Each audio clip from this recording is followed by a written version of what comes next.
Hello everyone. Lecture number 8, Theories of Conflict Part 2. We have already discussed Part 1 and different theories of conflict we have discussed.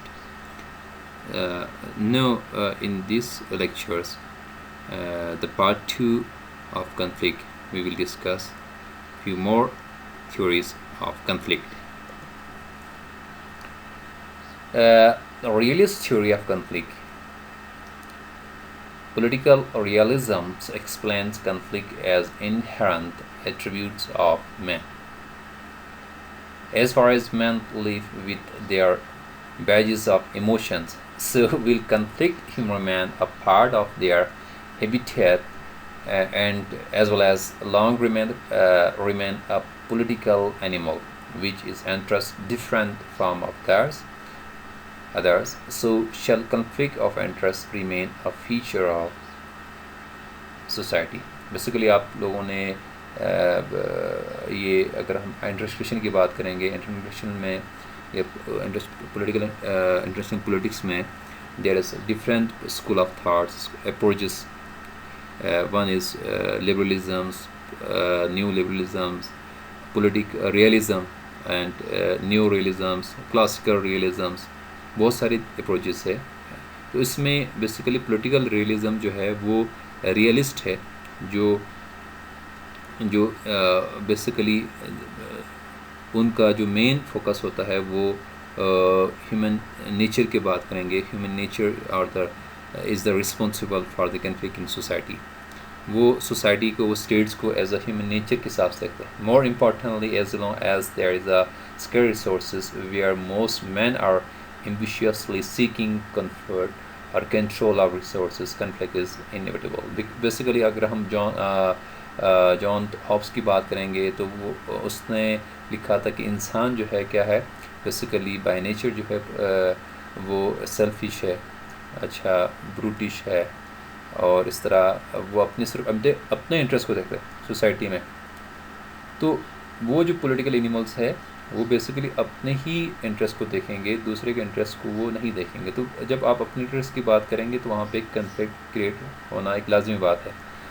Realism is a good blend of Marxist, ठीक है, international capitalist and economics theory. In economics theories के साथ, यानी अगर हम Marxist को देख रहे हैं, कैपिटलिस्ट देख रहे हैं, या इकोनॉमिक थ्योरीज में भी एक ही एक्सपेक्ट हम देख रहे हैं स्टेट्स के, कि वो एक ही ड्रॉबैक साइड्स को, यानी एक ब्लीक साइड्स को देख रहे हैं in the exploitation of conflict. The realist theory describes conflict as a product of innate selfish nature of man. मैंने पहले बात की कि बेसिकली वो इंसान के जो नेचर को एक सेल्फिश नेचर मानता है. ये रियलिस्ट जो है who continues to pursue his own best interest even if the ox of the other is God. ठीक है, यहाँ पे ये एग्जांपल, अगर आप कोई और जो ऑक्स बैल जो है अगर आपको सींग मार ले, आप मार रही है, ठीक है, फिर भी वो अपने इंटरेस्ट को देखेंगे, इंटरेस्ट की बात करेंगे. This selfish nature of the man leads to competitive process between actors who seeks to have all the most available scarce resources. तो एक इंसान की नेचर में ही क्या है, कम्पिटिटिव प्रोसेस है. वो हमेशा मैक्सिमम अपने रिसोर्स की बात करेंगे, अपने पास दौलत के लिए वो कोशिश रहेंगे और अपनी इंटरेस्ट को हमेशा से देखता है. बाय नेचर इंसान जो है, ह्यूमन जो है, इस तरह के खूबी रखता है. It is such attributes that is taken to interstate level which leads to erratic behavior, hegemonic tendencies, imperialism, etc. It can compel resistance as well as violent opposition, subsequently heat up the international system. Realist का मानना है, realist approach यानी theory वाले, यही इनका belief है कि इंसान जो है वो बाय नेचर सेल्फिश है. जब एक इंसान इंडिविजुअल जो सेल्फिश है तो वो उसके असरात जो है वो पूरा सिस्टम पे, स्टेट पे, ये आपकी जो जितने भी उनके अंडर में स्ट्रक्चर आएंगे, ठीक है, तो उसी के ऊपर भी पड़ता है. और इस तरह स्टेट लेवल पे भी देख ले तो वो क्या होगा, स्टेट जो है हेजमोनी की तरफ जाएंगे, ठीक है. वो मैक्सिमाइज पावर की बात करेंगे। स्टेट जो है हमेशा स्टेट सेल्फिश, रियलिस्ट कहते हैं कि स्टेट के अंदर ही एक सेल्फिश नेचर आ जाता है और वो हमेशा अपनी इंटरेस्ट को देखते हैं। और पावर पॉलिटिक्स की बात करेंगे, मैक्सिमाइज पावर की बात करते हैं, तो अपने आप को स्ट्रॉन्ग करने की बात करता है ये रियलिस्ट जो है। इस तरह क्या होता है, इस तरह स्टेट लेवल पे भी, डोमेस्टिक लेवल पे भी या इंडिविजुअल लेवल पे भी सोसाइटी में हमेशा से एक कन्फ्लिक्ट रहता है। Next one is biological theory of conflict. ठीक है, ये इसके नाम से ही नज़र आता है कि ये बेसिकली साइंटिफिक बायोलॉजी से रिलेटेड उन्होंने इसको एड्रेस किया हुआ है इंसान कन्फ्लिक्ट को। This conflict explain that human nature is genetically transferred from generation to generation. ठीक है, जेनेटिकली ट्रांसफ़र होता है एक जनरेशन दूसरे जनरेशन में। Just as parent can genetically transfer their godly qualities and ingenuity to their offspring, so can the evil nature of the man be genetically transferred। ठीक है, genetically ये एक बायोलॉजिकली एक प्रूफ चीज़ है कि जेनेटिकली जो चीज़ें आप जनरेशन टू जनरेशन चेंज होंगे, तो इस तरह एक पेरेंट्स में भी जो भी ख्वाबी खूबी है वो भी मैन टू मैन या अपने बच्चों में ये ट्रांसफ़र होंगे। इस तरह क्या होगा, एक एवल नेचर भी जो कन्फ्लिक्ट के मेन रीजंस है वो भी चेंज हो, वो भी क्या होता है, ट्रांसफ़र होता है। The argument goes that since our ancestor were instinctively violent beings and since we evolved from them, we must bear aggressive and destructive impulses in our genes। ठीक है, जिस तरह हमारे अबाजात है या जिस तरह हमारे फोर फादर्स वगैरह है, उनकी दरमियान उनके जो नेचर्स में ये चीज़ें है, वायलेंट हो गया या एग्रेसिव मूड्स हो गया या डिस्ट्रक्टिव इम्पल्स हो गया, तो हमें भी क्या है, हमारे जीन में वो चीज़ें ज़रूर आएंगे क्योंकि ये जेनेटिकली ट्रांसफर्ड होंगे बायोलॉजिकल थ्योरी के हिसाब से। This theory explain the irresistible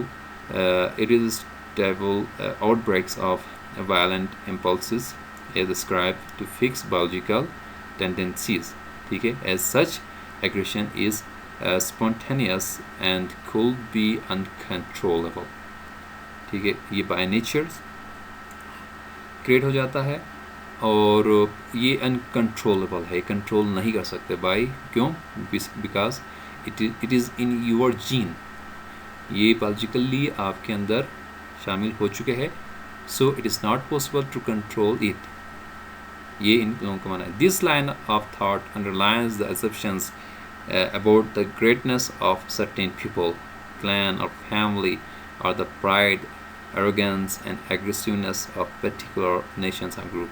ठीक है, इस तरह हमें इससे यही अंदाज़ा होता है कि कुछ लोग जो है, कुछ ग्रुप जो है हमेशा एग्रेसिव रहता है, वो इस तरह के उनके अंदर कंडीशंस ये फीलिंग है, तो बेसिकली वो फीलिंग उनके अंदर क्या है, क्यों है, बेसिकली उनके अंदर वो बाय नेचर है, ये जनरेशन टू जनरेशन ट्रांसफर्ड है।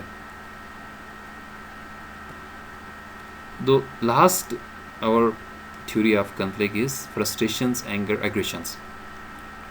This is a psychological theory, यानी this is a psychological hypothesis of conflict that suggests that it is the natural for men to react to unpleasant situation। ठीक है, psychologically hypothesis में इसमें कहते हैं कि conflict basically क्या होता है, एक नेचुरल चीज़ है, जब भी इंसान कोई भी गैर मौजूद हालात को देखता है तो वह रिएक्ट करता है। ठीक है, ये एक नेचुरल प्रोसेस है। This hypothesis is drawn from the frustration aggression याद रखना है, theory propounded by Dollard and Tube et al. 1939 and further developed by Miller, Birkoist, ये साइकोलॉजिस्ट है जिन्होंने इस थ्योरी को डेवलप किया। The theory says that aggression is the result of blocking or frustrating a person effort to attain a goal। ठीक है, एक शख्स की अगर कोई अचीवमेंट्स है, कोई गोल रखता है, वो अटेंड करने में आप रिकॉर्ड बने, ठीक है, आप उसको ब्लॉक करें, तो तब जाके इस तरह के एग्रेशंस रूनुमा होता है। Frustration is described as the feeling we get when we don't, we do not get what we want, and when or when something interferes in our gaining our desired goals. ठीक है, ये दो reason हो सकते हैं. जब आप कोई चीज़ चाहता है, अगर आपको ना मिले तब फ्रस्ट्रेशन क्रिएट होता है. अगर आप कोई डिज़ायर, आपके गोल में कोई रिकॉर्ड बने, तब इंसान को फ्रस्ट्रेशन आता है, तब जाके फ्रस्ट्रेशन का शिकार होता है. Anger implies feeling furious in response to the frustrations or injury. ठीक है, इस तरह आपकी एंगर, आपकी जो नाराज़गी है, वो गुस्से जो है, वो आपको आना एक लाजमी बात है, एक नेचुरल प्रोसेस है. While aggression refers to the flashes of the temper. The frustration aggressions theory states that aggression is caused by frustration. ठीक है, आप एग्रेशन क्यों होता है, जारियत क्यों पैदा होती है, बेसिकली वो that is the reason of frustration की वजह से. When someone is prevented from reaching his target, he becomes frustrated. This frustration can be turned into anger. ठीक है, क्या होता है, this frustration can be turned into anger and then aggressions when something is triggered it. When expectation fails to meet attainment, the tendency is for the people to confront others they can hold responsible for frustrating their ambitions, or someone or whom they can take out their frustration. And when aggressions cannot be expressed against the real source of frustration, आपको पता होना चाहिए कि अगर आप real source of frustration को अगर आप एक्सप्रेशन नहीं करेंगे, क्या होगा, displace hostilities can be targeted और सब्स्टिट्यूट ऑब्जेक्ट्स. तो वो फ्रस्ट्रेशन को किसी तरह दूसरे तरीके से निकालेंगे. मिसाल के तौर पर एग्जाम्पल, अगर कोई टीचर अपने फैमिली में अगर उसके ऊपर, उसकी वजह से वो फ्रस्ट्रेशन में है, तो वो अपने स्टूडेंट के ऊपर, अपने बच्चों के ऊपर निकालते हैं. The date is aggression is transferred to alternate objects. ठीक है, तो ये क्या होगा, हमें जो मेन रीजंस है फ्रस्ट्रेशंस के, उसको एड्रेस करना होगा. एड्रेस करेंगे तो वो एग्रेशंस या एंगरी या दूसरे टाइप के जो कन्फ्लिक्ट, रीजंस ऑफ कन्फ्लिक्ट है, वो कम किए जा सकते हैं. अदरवाइज फ्रस्ट्रेशन की वजह से क्या होगा, एग्रेशंस मूड बनेंगे. एग्रेशन के बाद एक हॉस्टिलिटी, एक दुश्मनी या एक इस तरह के एक bad things, negative things create होंगे. इस तरह सोसाइटी में या किसी के साथ भी क्या होगा, एक यानी कन्फ्लिक्ट क्रिएट होगा सोसाइटी में. तो मेन रीजंस जो साइकोलॉजिकल जो हाइपोथेसिस या उन लोगों का मानना है, मेन रीज़न जो है बेसिकली यही चीज़ है कि आप कोई फ्रस्ट्रेशंस को ही आप अगर आप कंट्रोल में रखेंगे तो ये चीज़ें वाकई नहीं होंगे. सो स्टूडेंट्स, ये हमारे थ्योरीज ऑफ कॉन्फ्लिक्ट्स का ये लास्ट टॉपिक था. उसके बाद इंशाल्लाह नेक्स्ट टॉपिक में हम मॉडल ऑफ कॉन्फ्लिक्ट्स को देखेंगे. उसके बाद जो हमारे पास टॉपिक्स है मेन इंपॉर्टेंट, वो कॉन्फ्लिक्ट रेजोल्यूशंस और कॉन्फ्लिक्ट मैनेजमेंट्स के टॉपिक्स है.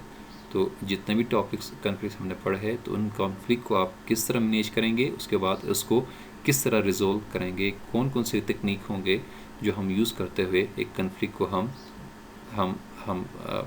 ख़त्म कर सकेंगे या उसको कम करेंगे. ठीक है, thank you so much, see you इंशाल्लाह.